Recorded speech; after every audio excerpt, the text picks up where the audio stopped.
So for defining your own function, okay, you will go back to the first page. That means the channel definition page. There is a secondary switch at the bottom. You see the user function there. Okay, you select that.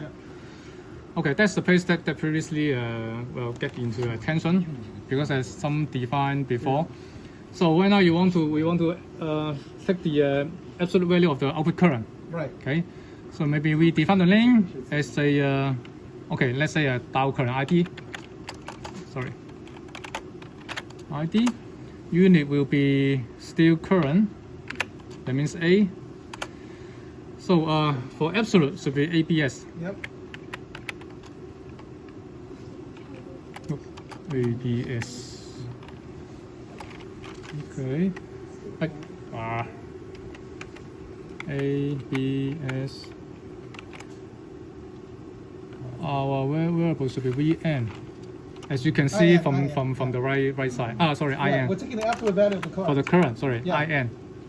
Or you can choose from the right side of the vertical. Yep. And then close the bracket. So now you have a new variable that you define yourself actually, which is the absolute value of the current, right? If you go back to the graphical page, you can actually now select plotting that variable, right? Okay. So well, actually we have to go to the display first. Okay. Display to define to replace the y-axis and choose the value ID. Here you saw already the ID also shown on the right hand side. Now this actually, you know what's interesting is that we can actually plot both the linear and the logarithmic on the same graph. All right. So Alan can show you actually that you can actually have a y2 axis. Yep. Maybe we can actually plot on the y2 axis the logarithmic of the current, and on the y1 axis the linear plot of the current. Then you can see two graphs. All right. So you see, still ID, but the scale we choose the log one. Right. Okay. Right. So let's go Now, to the. if it's on the log scale, then you don't have a zero, right? Because the log of zero is minus infinity actually. So on the log scale, basically you choose a very small value like a picoamp, and on the high side you choose a milliamp. That's like 9 orders of magnitude, right? So that will show everything actually. But go ahead. Yeah. Okay, let's go back to the graph. Yeah. Oh. What's happening? Error. Okay. Because in log scale, as said, it shouldn't contain any negative value. But the previous definition, it gives a, the default setup gives you a minimum is -1 m. Okay, so I have to change it anyway. Just change whatever positive value. That's fine. I choose a 0.1. Okay, for safety. Let's go to the graph page and okay, because we have to measure again. Let's see. Yeah, because we have to measure again because for all those newly set up variable, the machine doesn't have any data for that. If you really want to have that to show that graph, then you have to make that data, collect that data first. So we have to measure again. Okay, do the scaling. Okay, now look at that. There is an orange straight line. White line is on the left hand side. That means this is where actually the y1 axis.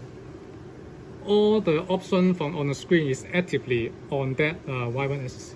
If you want to change any value to the y2 axis, then we have to switch that orange line to the other side of the curve. That means there's an option there, the access button in the lower left corner. One line is active, the y1. If we press it, it's y2. Then any change will go to the y2. Okay.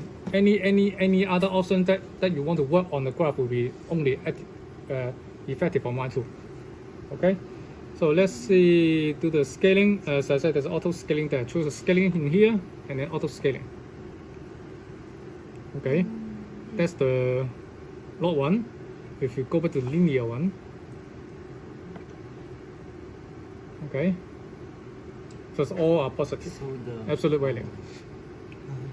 So the logarithmic is this one here, right? Yeah, the blue one. The blue one, so this one here. So I guess normally we were talking about the slope here. Yeah, that's the exponentially taking off portion of it actually. The slope of this one here should be close to 60 milliboost per decade, right? So that's that one there, right? So this point here in theory, at 0, you should go to minus infinity, right? And then it comes back up. You see, if you plot on the logarithmic scale, actually, you can see that the leakage current is more visible because it's on a log scale, right? It's amplified, actually, so you see the leakage current. Whereas on the linear scale, it's a little bit hard to see exactly what the leakage current is, right? Because on the linear scale, you have a large scale which is occupied by the turn-on current, which can be very big, right? So the leakage current is very suppressed, actually, down here. So by putting in the log plot, you get two things, right? You can have a very good measurement of the leakage current. You can also measure the subthreshold slope from the log of the current here. All right. Yeah, that's close to 0, right? This actually, because this is -1. Oh, no, 0 is here actually. So you may call a cursor for that. yeah, And look at that point by point. Turn on marker. Oh, sorry. turn it on. Yeah, you can. There's a Exactly. blue. There's a See, whenever it moves, the that's where the cursor is. green circle. There's a marker. The number will You show can up read here. from there.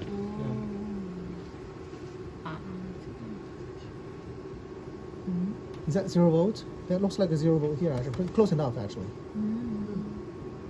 Zero. Yeah, that is a 0. Yeah. But I thought that's a 0. Yeah, 0. Okay, so that's where the minus infinity should be then.